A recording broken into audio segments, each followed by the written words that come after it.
In this guide, I'm going to show you all of the crafting recipe locations here in Slime RNG. Before we do get into this guide, make sure to like the video and subscribe to the channel with all notifications on. It really does help the channel and it lets us know that you want more content like this. We'd greatly appreciate it. And if at any point throughout this guide you had any questions, ask them down in the comment section below and we could help you out further. I'm going to be doing my best to reply to every single comment down there.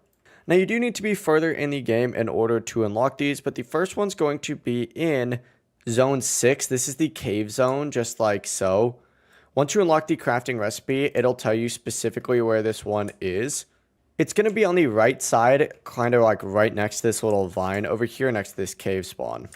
Up next, we have our next one, which is going to be in Jungle Zone 8. So go ahead and make your way over to Zone 8. This one's going to be located over kind of towards the very end. You're going to see like a palm tree right here. You just got to jump up on these rocks and you're going to see that location just like so. Next up, we have the location in the mushroom forest. If you go near the red mushroom at the end of the zone and climb up, you'll be able to get it. From here, you have the one in Zone 12. If you just check behind the large log on the right side of the area, you'll go ahead and get it.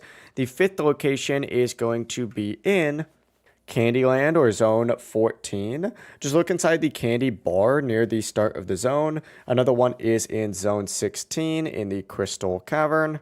If you climb up the central ridge, you'll find the recipe. And each recipe is going to allow you to go ahead and craft different slimes. That's the full process. If you guys had any questions, ask them down in the comment section below and we could help you out further. I'm going to be doing my best to reply to every single comment down there. Before you do leave this guide, make sure to like the video and subscribe to the channel with all notifications on. It really does help us out and it lets us know that you want more content like this. We'd greatly appreciate it. Have a great rest of your day though. Peace.